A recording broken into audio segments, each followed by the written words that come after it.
merupakan kunjungan perkenalan karena beliau relatif barunya ini bukan pertemuan saya bertemu pertama kalinya di ASEAN EU Foreign Ministers Meeting dan juga hadir di dalam.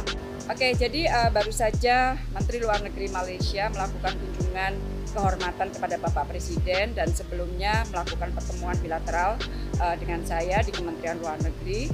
Ini sebenarnya merupakan kunjungan perkenalan karena beliau relatif baru menjadi Menteri Luar Negeri. Sebelumnya beliau adalah Menteri Pertahanan, kemudian menjadi Menteri Luar Negeri. Dan sebenarnya ini bukan pertemuan saya bertemu pertama kalinya dengan beliau karena minggu yang lalu kita berada di Luang Prabang di Laos untuk ASEAN Retreat. Kemudian kita juga bersama-sama berada di Brussels dalam rangka pertemuan ASEAN EU Foreign Ministers Meeting dan juga hadir di dalam pertemuan tingkat menteri untuk membahas Indo-Pasifik yang dituan rumahi oleh Uni Eropa. Jadi sekali lagi kita sudah bertemu di beberapa pertemuan internasional atau kawasan sebelumnya, tetapi ini adalah kunjungan pertama beliau sebagai Menteri Luar Negeri Malaysia ke Indonesia. Nah, dengan Bapak Presiden prinsipnya melaporkan apa yang kita bahas berdua tadi pagi. Kita bahas isu bilateral itu ada 3 isu. Yang pertama menyangkut masalah perbatasan. Dengan satu komitmen kita akan coba selesaikan yang belum selesai baik untuk batas darat maupun batas laut untuk segera kita selesaikan karena kedua pemimpin pada saat Juni tahun lalu sudah bersepakat untuk segera menyelesaikannya. Yang kedua yang menyangkut mengenai PMI pekerja migran Indonesia, terutama yang kami bahas adalah mengenai hak pendidikan, right to education bagi anak-anak para PMI tersebut. Selama ini sudah ada CLC yang ada di Sabah dan Sarawak. Yang kita mintakan adalah agar Learning Center, Community Learning Center ini CLC itu juga dapat diadakan di Semenanjung.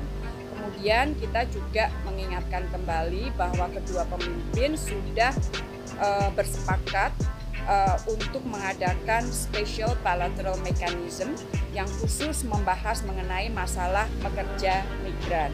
Jadi saya ingatkan perlu agar special bilateral mechanism ini segera berjalan. Itu 1, 2. Yang ketiga yang menyangkut masalah kerjasama ekonomi. Komitmen kami sangat kuat untuk terus memperkuat kerjasama ekonomi karena teman-teman tahu bahwa hubungan perdagangan dan investasi kita dengan Malaysia cukup besar, salah satu di antara yang terbesar dari negara-negara ASEAN. Dan kita juga membahas mengenai bagaimana mengoptimalisasi ekonomi yang ada di perbatasan. Selain 3 isu bilateral, kita juga bahas mengenai ASEAN. Kita bahas tahun depan Malaysia akan menjadi ketua ASEAN. Sekarang Laos dan sekarang Indonesia, Laos, Malaysia duduk dalam Troika yang membahas mengenai masalah Myanmar. Jadi waktu KTT di Jakarta disepakati ada mekanisme baru di dalam ASEAN dalam bentuk Troika untuk membahas mengenai bagaimana implementasi 5-point konsensus ini untuk isu Myanmar. Dan untuk isu internasional kita bahas kembali mengenai situasi di Gaza, di mana posisi Indonesia dan Malaysia juga sama posisinya mengenai Gaza.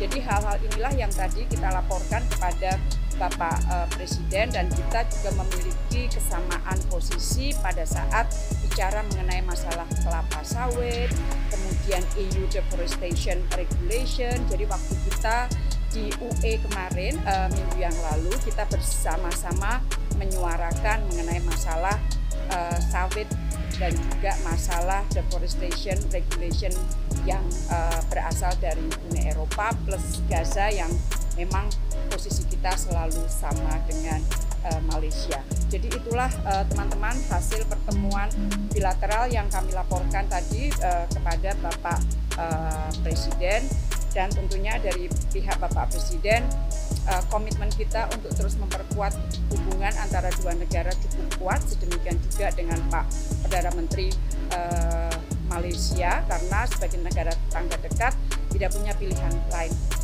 bagi kita untuk merajut kerjasama yang lebih kuat. Terima kasih.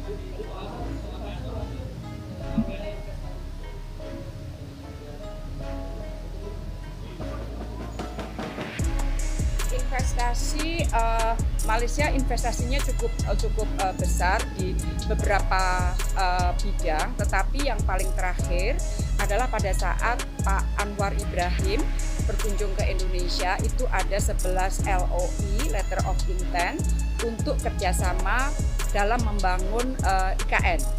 Nah, tadi waktu bilateral dengan saya juga sampaikan perlu segera 11 LOI ini dalam bentuk investasi itu diimplementasikan untuk IKN.